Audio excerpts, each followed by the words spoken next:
Selamat siang teman-teman sekalian. Hari ini dari Farmasi Education Series akan memberikan sedikit informasi tentang job skills atau keterampilan-keterampilan yang dibutuhkan oleh mahasiswa pada saat dia akan masuk ke dunia kerja. Slide ini hanya singkat dan mungkin bisa menjadi inspirasi. Oke, kita mulai ya. Jadi kualitas lulusan yang dibutuhkan di era disruption ini, 2020 ini ternyata mengalami pergeseran dari tahun 2015 menjadi pada tahun 2020 ya. Di tahun 2020 masih problem solving masih menjadi yang pertama, tapi yang nomor 2 adalah critical thinking, sedangkan sebelumnya adalah coordinating with others. Kemudian people management turun dari peringkat nomor 3 menjadi nomor 4, dan creativity menjadi nomor 3 dari sebelumnya adalah nomor 10. Ya, itu ada beberapa perubahan mendasar yang ada di job skill pada era disruption 4.0 ini. Nah, supaya ini tidak membingungkan, maka kita lihat slide berikutnya.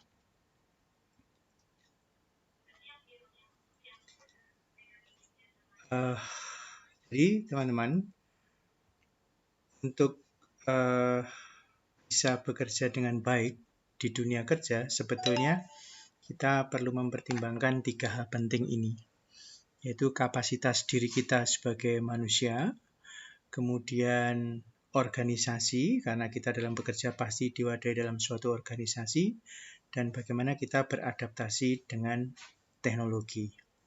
Nah, untuk tadi terkait dengan job skills tahun 2020, saya mencoba membaginya menjadi chart-chart yang lebih gampang untuk dipahami oleh teman-teman.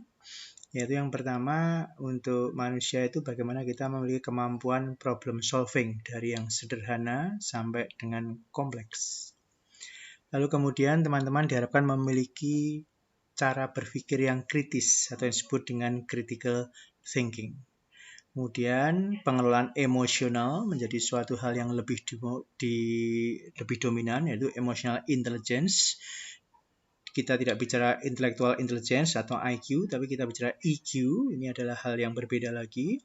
Lalu bagaimana kemampuan memilah dan memilih, judgment, dan decision making atau mengambil keputusan.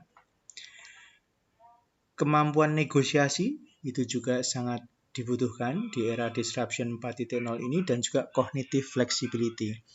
Mungkin ada yang belum paham dengan cognitive flexibility, yaitu cognitive flexibility ini adalah bagaimana seseorang itu dapat berpikir 2 atau 3 hal sekaligus yang sifatnya inline, atau berpikir 2 hal yang sifatnya kontras dalam suatu waktu. Ini adalah cognitive flexibility.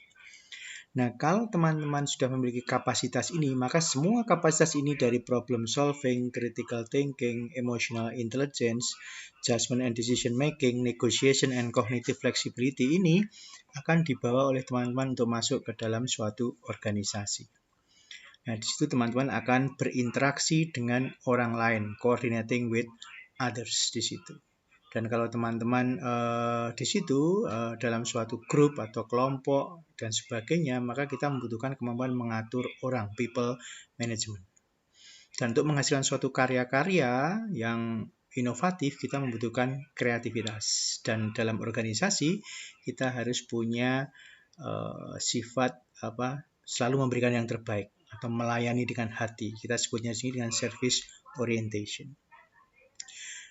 Manusia sudah memiliki kapasitas dan ada dalam suatu organisasi, maka manusia itu dalam melakukan pekerjaannya di organisasi pasti dibantu oleh teknologi.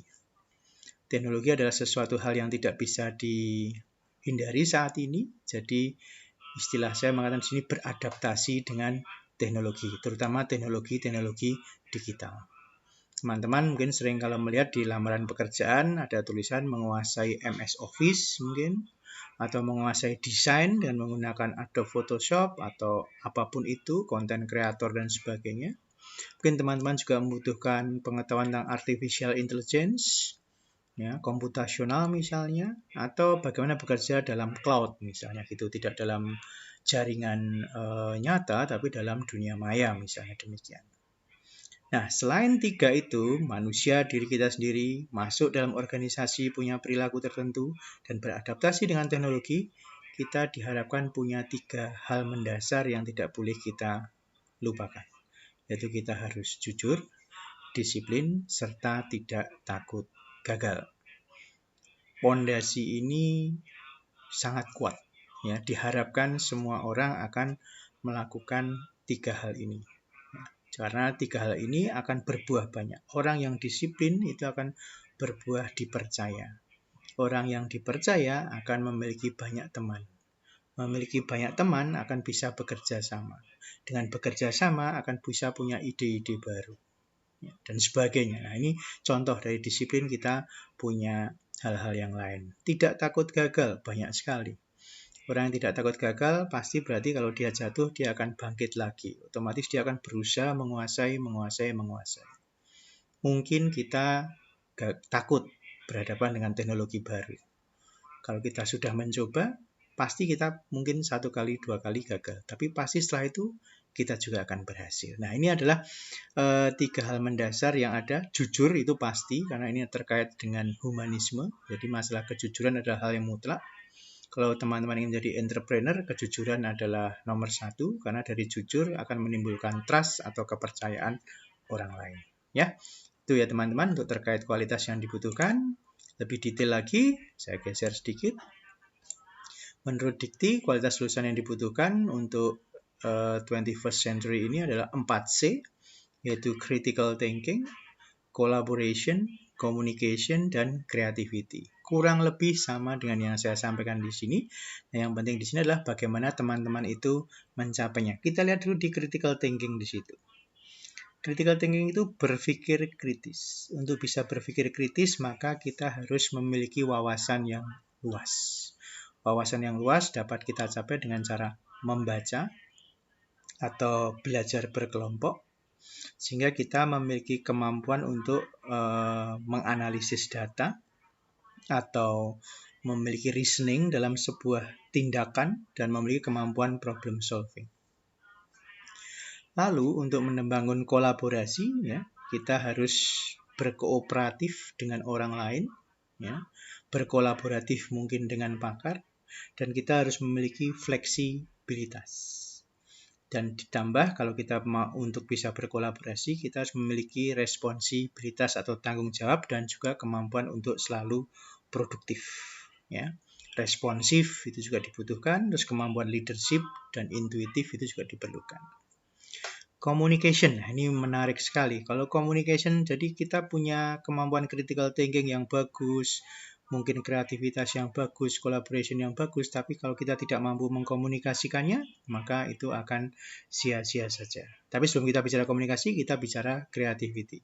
Nah, untuk bisa creativity dari tadi kita kritis, berkolaborasi, pasti kita akan bisa kreatif, karena kita dengan bekerja sama, dengan kemampuan diri yang kritis, maka kita akan bisa menghasilkan ide-ide yang banyak. Ya, ide-ide yang banyak ini tentunya hanyalah awal dari sebuah perwujudan. Jadi untuk mewujudkannya dibutuhkan kerja keras dengan bekerja sama dengan orang lain, terus dengan orang-orang yang kreatif, ya, terus mau bereksplorasi dan sebagainya.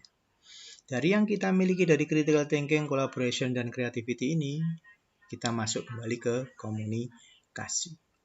Ya, dengan komunikasi inilah kita bisa menjual ide kita, ya. Bisa ide-ide kritis yang selama ini terpendam bisa dikeluarkan. Kita bisa melobi.